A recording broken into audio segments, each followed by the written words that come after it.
Let's go. Oh, you want me to do the audience first? Yeah.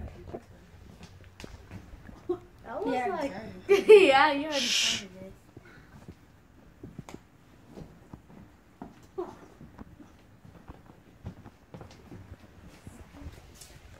Today in America, around $3 billion will be spent on Halloween costumes. Halloween haunted houses bring in about $500 million annually, and Halloween candy sales will gross over about $2 billion, with Snickers being the #1 selling candy bar. Halloween is the second largest commercialized holiday next to Christmas. Have you ever wondered why, where, and when did this holiday come about? Well, let me explain to you the history of Halloween. Halloween is on October 31st, the end of the Celtic calendar year. Over 2,000 years ago, the Celtics originated from the United Kingdom, Ireland, and parts of France. Originally, Halloween was a pagan holiday honoring the dead called All Hallows Eve. On this day, the Celtics celebrated the biggest, most significant festival of the year called Samhain, meaning ending of the summer. This marked the end of the harvest season and the beginning of the cold winter. The crops were harvested and the livestock was butchered and stocked up for meat for the winter. The festival was associated with death because of the season changing, becoming colorless, cold, and dark. On this day, the Celtics believed that the dead and the living worlds would come together. During the festival, they would light bonfires and disguise themselves in costumes to blend in and become unrecognizable to the spirits. They would also place food offerings out on the porch for the spirits as well. Hundreds of years later, the Irish and the Scottish immigrants would carry these traditions with them to America in the 19th century, eventually becoming known as Halloween. Halloween is a child-friendly event with activities of trick-or-treating, pumpkin carving, haunted houses, and games. Trick-or-treating originated from All Souls' Day parade in England.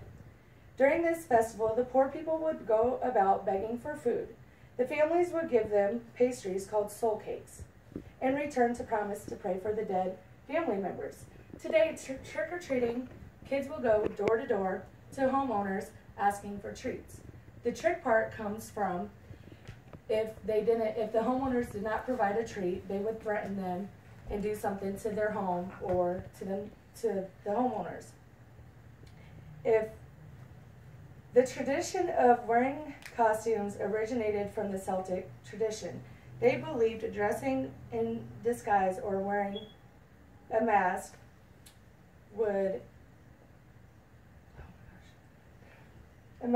so evil spirits would not recognize them. Pumpkin carving traditions was brought by the Irish, but there was no such thing as pumpkins in Ireland, so the first pumpkin was actually a turnip. They would take the turnips, carve them out, and put a candle in to ward off evil spirits. Once they immigrated to America, they soon discovered that pumpkins were bigger and easier to carve, in which that is why we use pumpkins today instead of turnips. The history of Halloween has evolved and became popular in the United States, the United Kingdom, Ireland, Canada, and other parts of the world. Around 35 million children go trick-or-treating in the U.S. between the ages of 3 and 13. And around 50% of the adults in the United States will dress up for Halloween, and about 67% will attend Halloween parties or go trick-or-treating with their children. The top 5 most popular costumes for kids is a princess, a witch, Spider-Man, a pumpkin, and a pirate. As Halloween nears at the end of this month, I hope that you can share with the information that I gave you today with other friends and family members that may not know the history of Halloween. Thank you. I would also like to present with you guys some candy for listening. Thank you. Oh, and your lollipop?